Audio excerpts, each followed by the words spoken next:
Sir, magandang gabi po. Ay, yes. Sir, pwede po ba kayo ma-interview? Pwede naman, pwede. Nung nagdaan pong eleksyon, sino-sino po ang mga senators na binoto nyo? Actually, yung inendorso ni PBBM, yung alyansa, yung 11.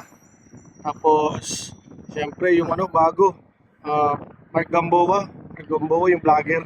Ay, hindi masyadong sikat yun, sir, pero binoto nyo Oo, kasi gusto ko bago naman. Bago naman. Tapos, siyempre, pag pipili tayo ng mga senador, kailangan plataforma. Titignan natin yung plataforma.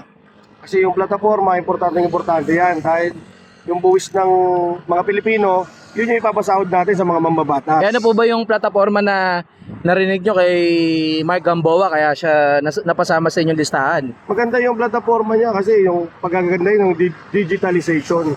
No, kasi importante yan. Nadinig ko na rin sa Pangulo yan na dapat improve natin yung connectivity ng internet sa ating bansa. Kasi alam mo naman ngayon, sobrang high-tech na ng panahon. Kailangan yan, pati sa trabaho, pati sa bahay. So, importante yan. Doon naman sa mga alyansa, yung mga plataforma nila, karamihan sa mga senador kasi doon, talagang marami nang nagawang batas. At saka talagang mga subok na. Lalong-lalo na yung Siping, Tito Soto, diba? So, yun sa kabila kasi, wala akong mapili. Ang plataforma lang nila ay iuwi si Duterte sa Pilipinas, tsaka protektahan si Sara laban sa impeachment. So, sayang naman yung buwis ng Pilipino kung yun lang yung iboboto natin. Wala akong nadinig. Kada rally nila, ang sinisigaw nila, bring home Duterte, protect VP Sara. So, di naman ako nagbabayad ng buwis para lang sa mga tao na yun. Pagka pumili ka ng leader, dapat ang poprotektahan yung bayan, yung soberanya ng ating bayan. May mga senador pa doon tumatakbo. Halos ibigay na yung West Philippines sa mga incheck, di ba? So tayo, bilang Pilipino, mahal natin yung bayan natin, di ba? Kailangan iboto natin yung mga pro-Philippines, di ba? Ayaw natin doon sa mga taksil sa bayan. At ayaw din natin na kaya lang tayo bumoto, pinoprotektahan yung kaalyado nila, di ba? Ayun, dahil nga dyan sa sinabi mo, dumako na tayo sa susunod kong katanungan. Dahil nga tapos na ang halalan, ang napipinto naman na sikasuin ng ating mga politiko ay yung impeachment. So ano po ba nakikita nyo rito sa magiging impeachment ni VP Sara Duterte?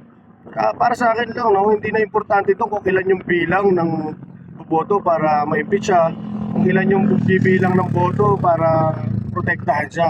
Ang sa akin doon, umarap siya. Kasi yung transparency, importante yan . Dapat transparent ka kapag kalingkod bayan ka. Dahil ikaw ay naglilingkod sa bayan, dapat transparent ka sa lahat ng bagay. Lalong-lalo na kung kaba ng bayan o pera ng taong bayan yung pinag-uusapan. So kung atin siya doon at may paliwanag niya yung mga yun, whether ma-impeach siya o hindi, ako magiging masaya. Kasi kailangan mabuksan yung mga libro. Ano ba itong mga libro na to? Itong mga libro na to ang magpapatunay kung totoo ba na siya ay may sala. No? Kung ito ay patuloy lang natin puprotektahan at sasabihin natin sa social media na yan ay political assassination, ang layo-layo pa ng eleksyon. 2028 pa matatapos yung termino niya. Sa 3 taon wala nga akong nadinig na solidong nagawa niya. Tapos naupo siya sa DepEd. Kontrobersya pa yung nangyari, di ba?